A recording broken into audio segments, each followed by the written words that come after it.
할렐루야. 하나님 말씀은 신약성경 요한복음 12장을 보겠습니다. 요한복음 12장 12절 16절까지 말씀입니다. 신약성경 167페이지에 요한복음 12장 12절에서 16절까지 말씀 제가 공독해 드립니다. 그 이튿날에는 명절에 온 큰 무리가 예수께서 예루살렘으로 오신다함을 듣고 종려나무 가지를 가지고 맞으러 나가 외치되 호산나 찬송하리로다. 주의 이름으로 오시는 이 곧 이스라엘의 왕이시여 하더라. 예수는 한 어린 나귀를 만나서 타시니 이는 기록된 바 시온 따라 두려워 말라. 오라 너희 왕이 나귀 새끼를 타고 오신다 함과 같더라. 제자들은 처음에 이 일을 깨닫지 못했다가 예수께서 영광을 얻으신 후에야 이것이 예수께 대하여 기록된 것인가 사람들이 예수께 이같이 한 것인 줄 생각나더라. 아멘. 요한복음 12장 12절 16절 말씀을 중심으로 호산나 찬송하리로다 라는 제목으로 갖도록 합니다. 오늘 종려주일이라고 합니다. 오늘 종려주일 부활절 전주일을 종려주일이라 이렇게 하죠. 그래서 이제 2000년 전 예수님께서 이 땅에 오셔가지고 계획하신 그 공생애를 이제 마치시기 5일 전에 공생애가 언제 마치죠? 십자가 죽으심이 공생애가 끝난 겁니다. 그러니까 예수님께서 십자가에 죽으시기 전 5일 전 예수님이 언제 들어가셨죠? 금요일 날 들어갔으니까 5일 전이면 바로 오늘 주일입니다.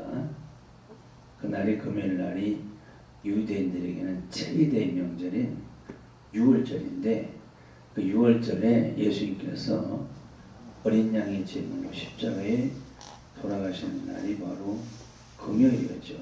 그 바로 6월절입니다. 그 전에 예수님께서 예루살렘의 성에 이제 성전에 들어가시는데 이제 예루살렘 입성이라고 합니다. 근데 그때 뭘 타고 들어가시느냐? 나귀 새끼를 타고 들어가시는 그 사건이 나옵니다. 이 사건이 사복음서에 다 나옵니다. 마태복음 21장에서 나오고 마가복음 11장에서 나오고 누가복음 19장에서도 나오고 오늘 요한복음 12장에서 나오는 똑같은 내용이에요. 근데 약간 좀 내용이 좀 다르죠.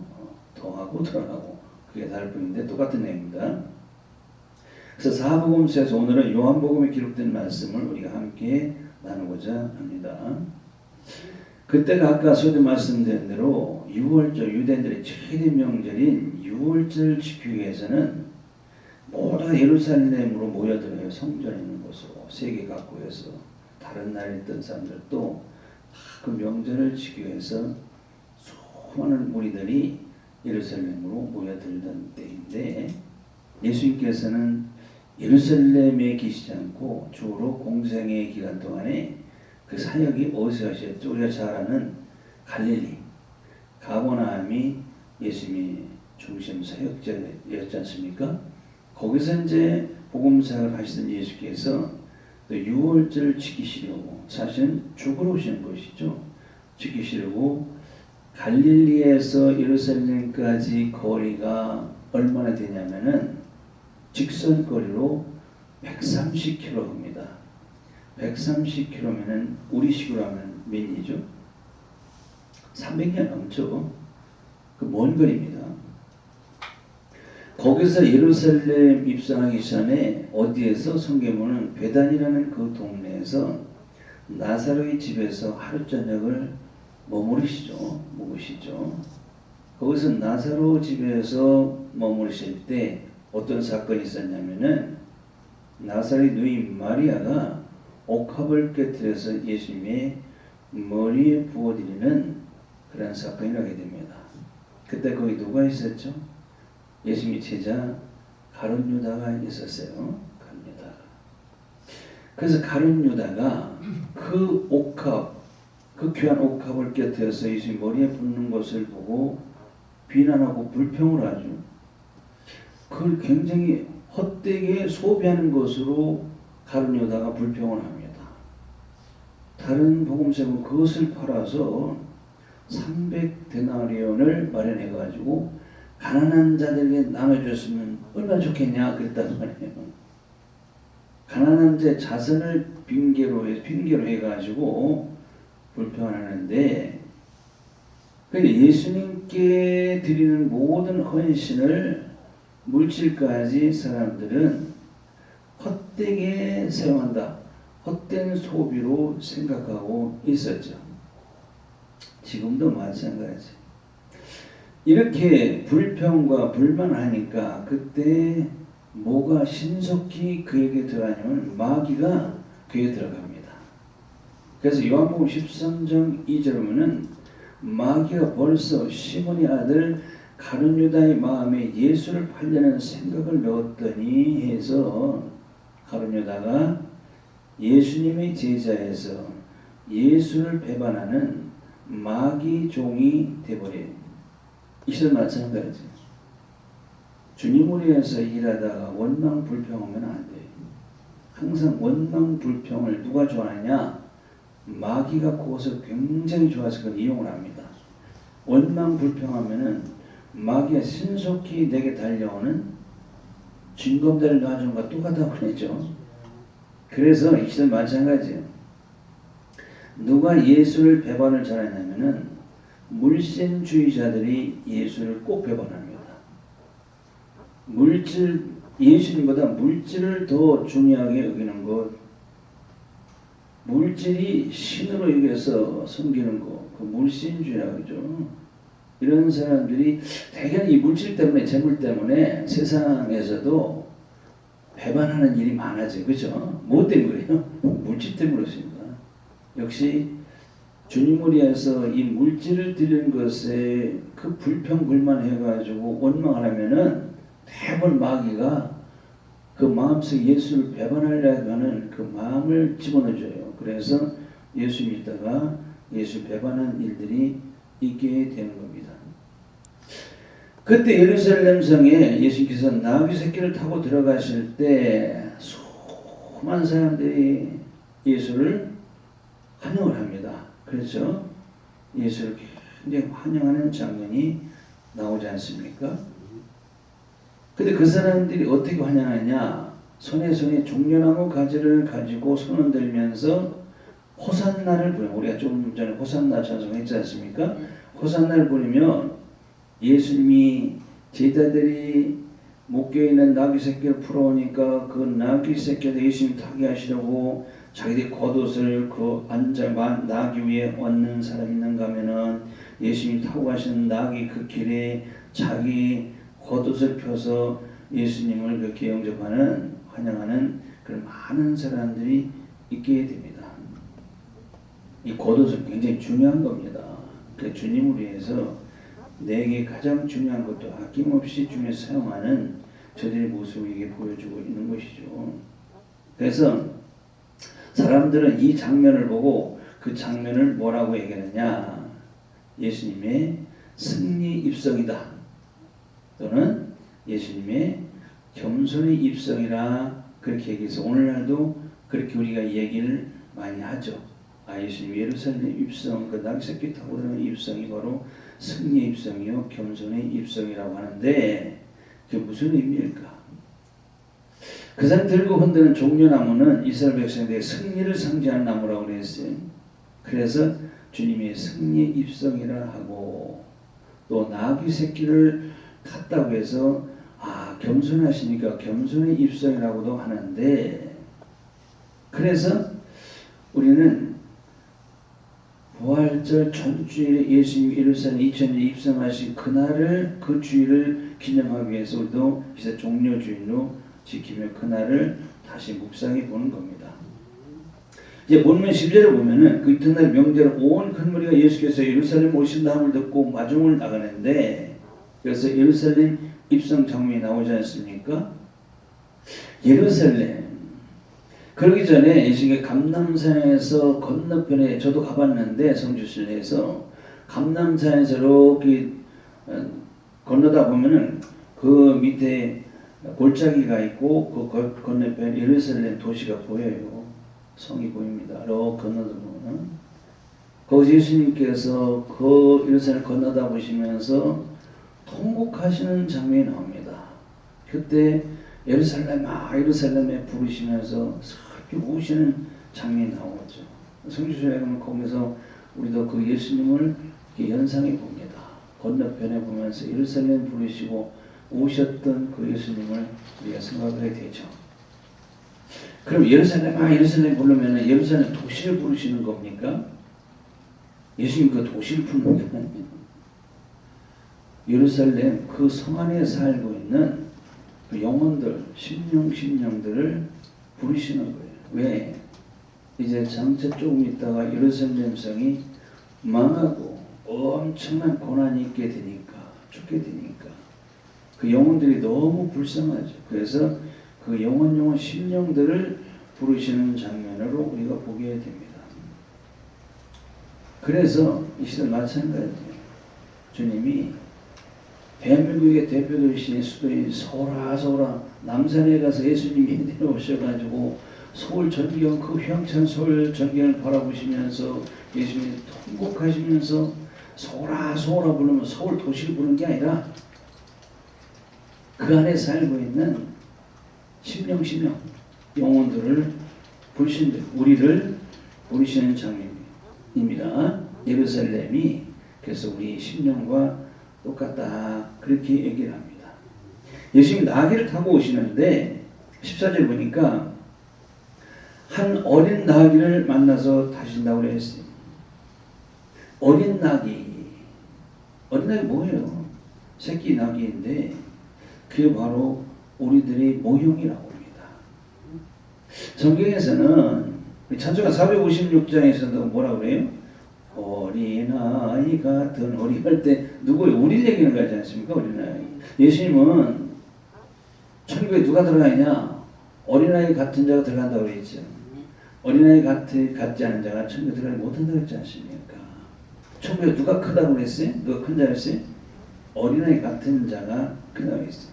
그래서 이 어린 나귀는 주님이 타신 어린 나귀인데 이게 누구냐?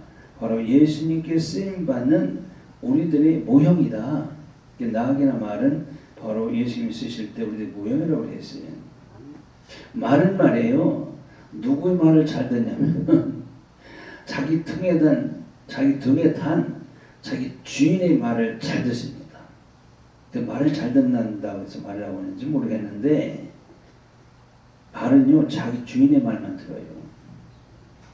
이 말 잘 훈련되지 않은 말 주인이 안 타고 다른 사람이 그 말을 타면요 처음에는 잘 듣는 것 같은데 금방 곁길로 가든지 떠버리냐고 몸부림칩니다. 말 안 들어요. 듣는 척하다가 주면은 잘 훈련된 말은 절대로 남의 말 안 들어요. 주인의 말만 듣습니다. 이제 우리가 마찬가지요. 평소 교회 생활에서 순종을 잘하는 척하다가 곁길로 나가는 분들이 있어요. 왜 그러냐? 훈련이 안 된 성도이기 때문에 그래요. 훈련이 잘 되는 성도는 참 주님 말씀에 순종을 잘하죠. 주님 말씀에. 그래서 순종이 안 돼가지고 그렇게 자기 고집대로 살아가는 자들을 하나님은 누구라고 그랬어요? 들나귀 잡기와 같다고 하신 이유가 거기 있는 겁니다. 예수님은 당시 어디를 가시든지 뭘 타고 가셨을까요? 주일학교 학생들한테 설명을 그렇죠? 차를 타고 가셨을까? 말 타고 가셨을까? 아니에요. 평상시에 아무리 먼 거리도 마다하지 아니하시고 걸어서 다니셨습니다. 그래서 갈릴리에서 예루살렘 오실 때도 어떻게 오셨을까? 뻔하죠. 걸어서 오셨죠. 그 몇 리라고 그랬어요? 직선에서 130km면은 300리가 넘어요. 어른이 하루 열심히 걸으면은 100리 길을 간다고 그랬어요. 40km. 근데 300리가 넘으니까 예수님 혼자 오십니까? 쟤네도 같이 왔잖아요. 같이 걸어오잖아요. 아무래도 갈릴리에서 예루살렘까지 오실 때는 3일 내지 4일이 걸렸을 것 같아요. 그렇죠? 그렇게 걸어오신 주님이신데, 그런데 감람산에서 예루살렘 성으로 들어가실 때 왜 타고 들어가시는 나귀 새끼를 타고 들어가셨냐? 그 말이죠. 그걸 건너보면은 한 2km? 우리식으로 5리밖에 안 돼. 그냥 천천히 걸어가도 20분 내지 30분이면은 걸어갈 수 있는 건너편에는 예루살렘 성에 왜 하필이면 어미 나귀도 아니에요. 한 번도 사람이 타보지 않고 훈련도 안 된 그 나귀 새끼를 타고 들어가셨는가 그래. 그죠?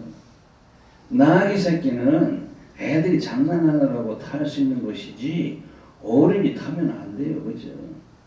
연약하고 길이 안 들어졌기 때문에 어른이 타기는 너무나도 보기에 민망스러운 일이죠. 근데 어른 되신 주님이 왜 그 비적되는 어린 나귀 새끼를 타고 들어가셨을까?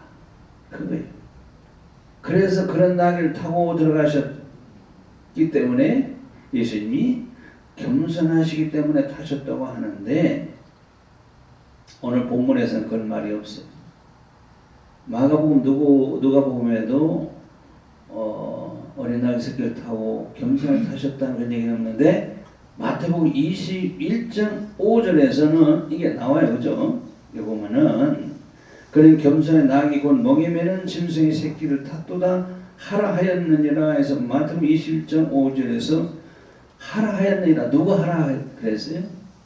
스가랴서 9장 9절에 보면은 그런 얘기가 나와요.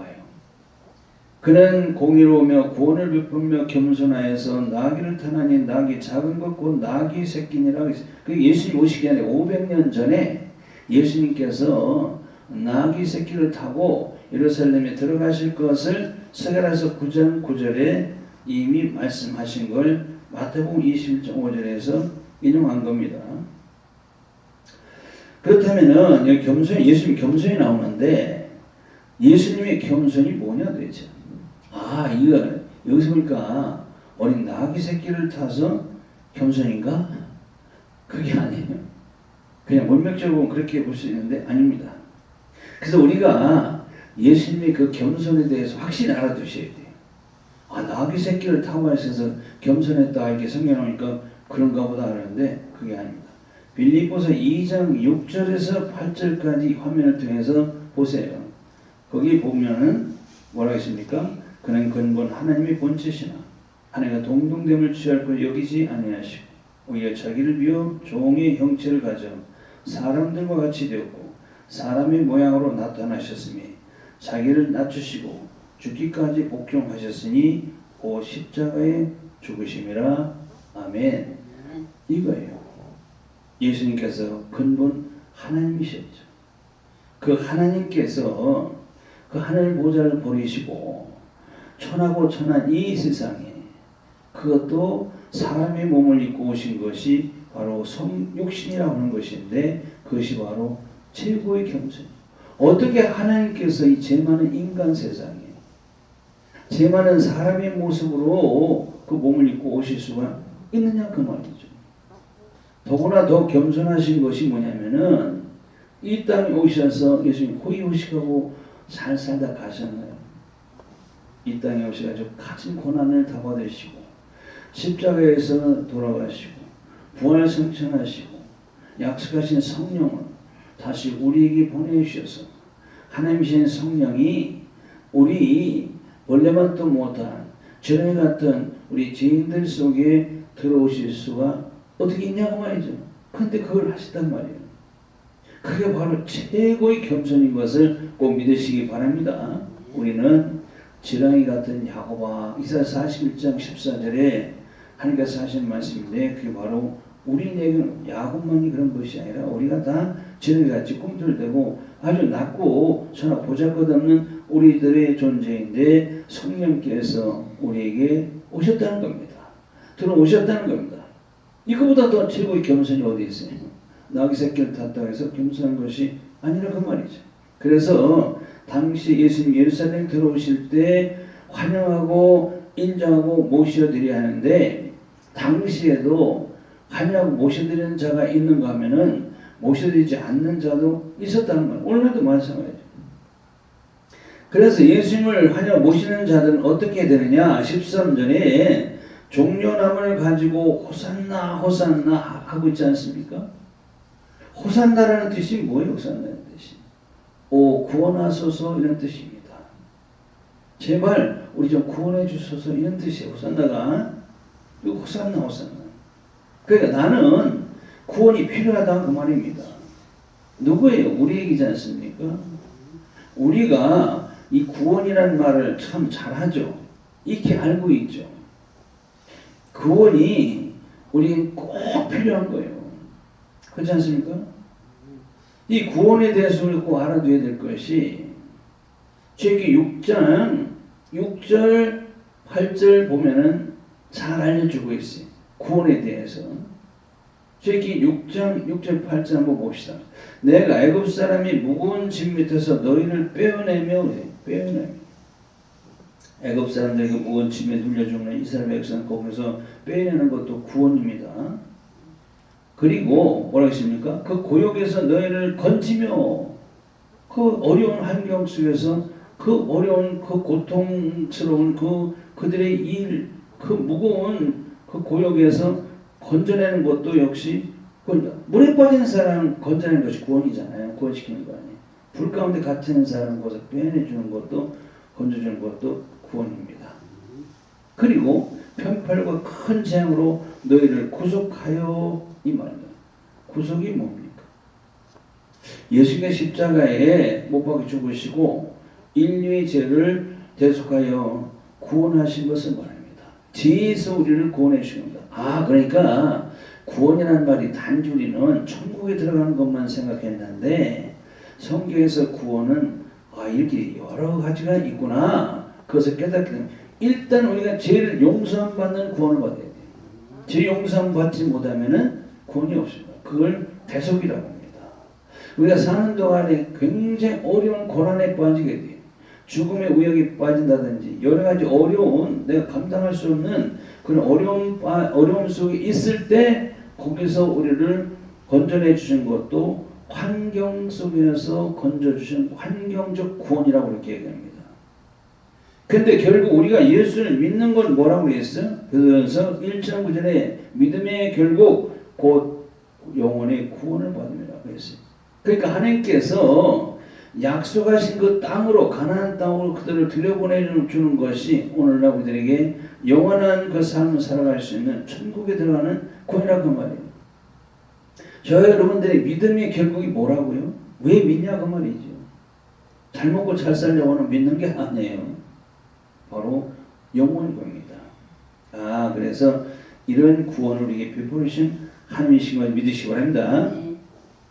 그런데 저들은 지금 무슨 구원을 호소하고 있어요? 이 사람들 호산나 호산나, 나를 구원했소서, 우리를 구원하소서, 저를 꼭 구원해 주소, 이런 얘기인데, 이스라엘 백성들은 단지 그 당시에 로마의 압제하에서 지배를 받고 있었을 때 저 누군가 와가지고, 메시아와 구세주가 와가지고 저 로마를 쳐부시고 그 지배하에서 우리를 건져달라, 구해달라는 그 구원을 지금 요구하고 있는 거예요. 그렇죠. 환경 속에 건져달라는 구원을 지금 외치고 있는 겁니다. 그러니까 얼마 후에 예수께서 그렇게 해 주실 줄 알았는데 예수는 그것과는 상관이 없어요. 그러니까 그들이 실망을 했어요. 너무 실망을 했단 말이에요. 예수님이 그렇게 해 주실 줄 알았는데, 그러니까 예수님은 십자가에 못 박았어.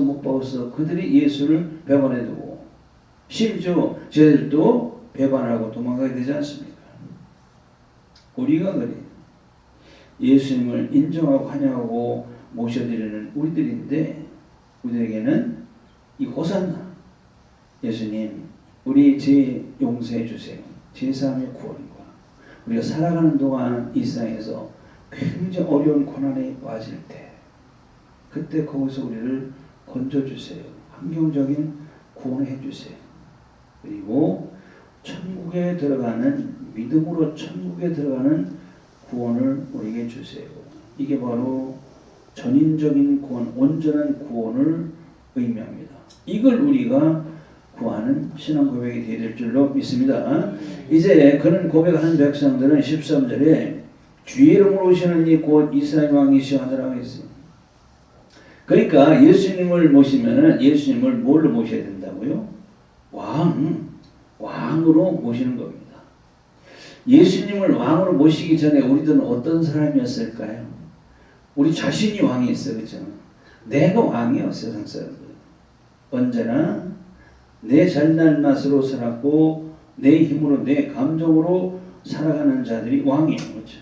우리가 스스로 왕이었어요. 근데 오신 예수님을 왕으로 모시니까 나는 뭐가 돼요? 그저 내가 왕으로 살았다가 주님을 왕으로 모시니까 나는 자연적으로 종이 되는 거예요. 그렇죠? 종은 누구의 말을 들어야 돼요? 왕의 말에 절대로 복종해야 되겠죠. 그래서 우리가 주님을 왕으로 모셔드린 우리는 이제는 주님이 종이 되었으니까 누구의 말에 복종해야 된다고요? 예수님의 명령에 복종하며 살아야 될 줄로 믿습니다. 이제 14절에서 예수께서 한 어린 나귀를 만나서 타시는 장면이 나오는데, 그래서 지금까지 말씀드린 대로 사람들은 예수님께서 어린 나귀 새끼를 타서 겸손하신 주님이시다 이렇게 얘기했는데, 그러면은 예수님이 다른 것을 타시면은 겸손하시지 않으실까? 어미 나귀를 타면은 예수님이 겸손하지 않으실까? 어린 나귀를 타셔서 겸손하셨다고 그랬는데, 그렇죠? 그럼 예수님이 말을 타고 들어가셨으면 겸손하지 않으셨을까? 걸어가도 되시는데, 그렇죠? 걸어가면 더 겸손하실 텐데, 그렇지 않습니까? 그런 의문점이 생기지 않습니까? 아까 예수님의 겸손은 근본 하나님이 본체시 하나님이신데 하늘 영광 그 보좌를 버리시고 이 낮고 낮은 천한 이 제약된 세상에 오셔서 원래만도 못한 이 죄인들의 심령 속에 오시는 주님이 가장 겸손하신 주님이시라는 것을 우리가 알았지 않습니까? 그래서 예수님께서 이제 주님을 영접한 그런 백성들에게 15절에 보니까 뭐라고 보시냐면은 시온에 따라 두려워 말라 그랬어요. 참 사랑스러운 음성이죠. 시온 땅이 누구죠? 택한 백성들이죠. 원래는 당시 육적으로 그렇게 예수님을 막 환영하고 인정하고 모셔드리는 이 유대 백성들을 사랑으로 부르시는 애칭입니다. 시온의 딸이라는 것은. 그렇죠? 그런데 지금 우리들이 믿음으로 주님을 영접하는 우리들의 모습이 된다고 말해요. 똑같아요. 2000년 전에 그 백성들이 지금 우리들의 모습과 똑같은 겁니다. 15절에 너희 왕이 나귀 새끼를 타고 오신다 함과 같더라 했지 않습니까? 그게 이게 무엇이냐면은 예수님 오시기 전에 500년 전에 스가랴서 9장 9절에 하신 말씀, 그걸 말씀하는 겁니다. 그와 똑같이 도시지 않냐, 그렇지 않습니까? 그런데 500년 전에 스가랴 선지자가 너희 왕이 나귀 새끼를 타고 오신다 이렇게 했단 말이에요. 차라리 그때 예수께서 너희 왕이 돼가지고 어린 나귀 새끼를 타고 들어오신다 했으면 저분이 예수시구나 할 텐데, 예수라는 말을 싹 감춰두고 막연하게 너희 왕이 나귀 새끼를 타고 오신다 하니까 500년이 흐르는 동안 어떤 멋진 왕이 와가지고, 그렇죠? 우리 로마의 압제에서 우리를 구원해 주실 거다. 그 왕을 기다리고 있어요. 그러니까 스가랴가 예언한 대로 예수님께서 오셨는데도 2000년 오셨는데도 사람들이 예수님께서 그 왕으로 오신 줄도 몰랐고 제자들도 몰랐다고 말해요. 왜냐면 이 시대에 성령께서 우리에게 만왕의 왕으로 믿는 성도 심령 속에 말씀으로 오실 것을 상징하기 때문에 잘 몰라요. 그 16절에 제자들이 처음에는 이걸 몰랐다고 깨닫지 못했다고 했지 않습니까? 16절에 제자들은 예수님과 3년 반 동안 공생기간 동안 예수님을 따라가서 말씀을 다 들은 사람들이에요. 그리고 예루살렘 임수업 때도 나귀 새끼를 타고 들어가실 때도 함께 따라갔는데 이렇게 될 것을 스가랴 선지자가 말씀하신 것을 이 일을 예수께 대한 말씀을 왜 깨닫지 못하고 몰랐다는 겁니까? 그렇죠? 그러면 제자들이 언제 알게 되었냐고 말이죠. 예수님께서 영광을 얻은 후에 이것을 알았다 16절에 그렇지 않습니까? 구약에서 말씀하신 예언의 말씀을 어떻게 깨닫냐면은 고린도전서 2장 9절 이하에 보면 알아요. 고린도전서 2장 9절에 보면은 하게 자기를 사랑하는 자를 위하여 예비하신 모든 것을 눈으로 보지 못하고 귀로 듣지 못하고 마음으로 생각지 못하였다 함과 같으니라. 그래서 고린도전서 2장 10절에 보면 오직 하나님이 성령으로 이것을 보이셨으니 성령은 하나님의 모든 것 깊은 것이라도 통달하시니라 그랬습니다. 고린도전서 2장 13절에 그래서 우리가 이것을 말하거니와 사람의 지혜로 가르친 말로 아니하고 오직 성령의 가르친 것을 하니 신령한 것을 신령한 것을 분별하느니라. 할렐루야. 그래서 성령 받은 후에 성령을 통해서 이 비밀을 깨닫게 되는 것이지 그렇지 않으면 몰라요. 그래서 제자들이 그걸 몰랐다고 말해요.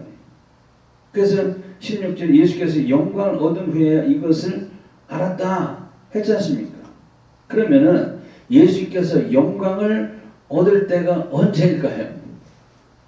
예수께서 영광을 얻을 때가 언제일까요? 그러면은 주일학교 학생들 같은 뭐라고 있어요? 예수님 가서 출세하면 예수님께 영광을 얻으시는 거예요. 성공을 하면 예수 얻으시는 겁니다. 아니면 올림픽 가서 금메달 따면 예수님 영광 얻으시는 거예요. 이렇게 말할 수도 있겠죠. 그런데 23절에 보면은 인자의 영광을 얻을 때가 왔도다 하셨는데 그때가 언제일까 말이에요. 그게 바로 예수님께서 십자가에 죽으실 때예요. 죽으실 때. 자, 그렇죠. 예수님께서 십자가에 죽으실 때가 바로 하나님의 영광을 주님이 영광을 얻을 때라는 겁니다. 우리는 계속 주님께 영광이 뭘 통해 얻으시나 하면은 자꾸 세상 일에 접목시켜가지고 아까 말씀드린 대로 예수님 나가 출세하면 영광 주님 영광 얻으시겠네. 성공하면 주님 영광 얻으시겠네. 승리해서 금메달 따면 영광 얻으시겠네. 그렇게 생각하는데 주님은 그렇게 가르쳐 주시지 않고 인자의 영광을 얻을 때가 왔다 하시는 그때가 언제냐면은 예수님 십자가에 죽으실 때다 그 말. 예수님이 조금 전에 요한복음 11장 17절 보면은 내가 다시 목숨을 얻기 위하여 목숨을 버리노라 하신 대로 생명을 얻기 위해서 죽으신다고 하셨다 그 말이에요. 우리가 세상에서 흔히 말하는 이게 바로 사적 필생이라는 겁니다. 그렇죠? 죽어야 산다. 죽기를 각오해야 산다. 이 사적 필생인데 바로 기독교의 진리가 여기 있어요. 기독교의 진리는 죽어야 산다. 이게 기독교의 진리입니다. 기독교의 진리. 그래서 나 옛사람이 죽고 거듭난 새사람이 되는 것이 바로 주님께 영광이 되는 거고 믿으시기 바랍니다. 그게 바로 내 영광이 되는 거예요. 처음 높은 영광이죠. 이걸 제자들이 모르고 깨닫지 못했다 그 말이에요. 모르죠. 같이 다니고 그렇게 말씀드리면 모른다고 말이에요. 언제? 성령 강림보 성령 받은 후에 이것을 깨닫게 됩니다. 예수님은 자신이 죽어야 영광이 된다는 것을 이미 알고 계셨죠. 그래서 십자가에 달려 돌아가시기 전에는 예수님 하나 영광이 없었어요. 그렇죠? 십자가에 달려 돌아가시기 전에 무슨 영광이 있었습니까? 교회도 없어요.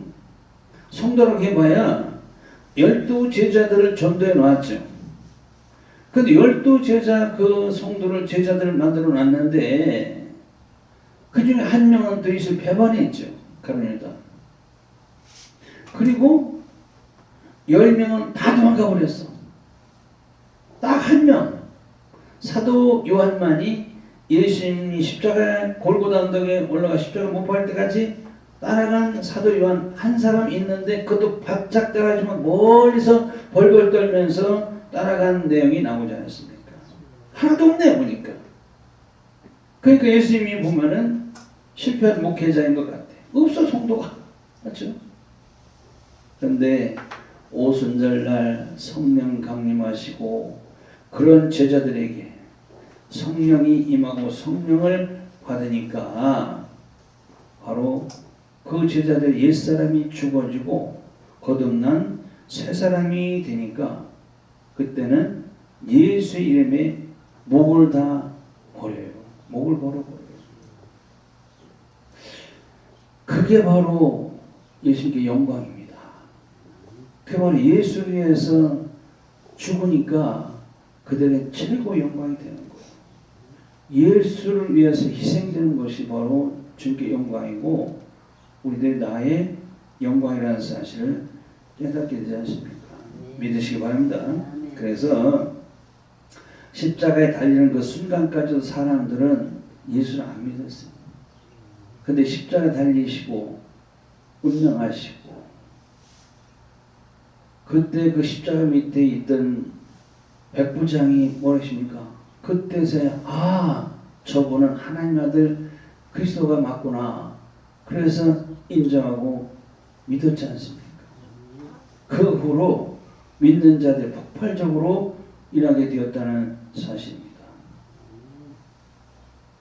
그래서 예수님은 지극히 낮아지시고 고난받으시고 십자가에 죽으신 그 순간부터 하나님께서 다시 그를 부활시키고 그를 영접하여 하늘로 불러 올리시고 하늘 보좌에 앉게 해 주시고 지극히 높여 주셨죠.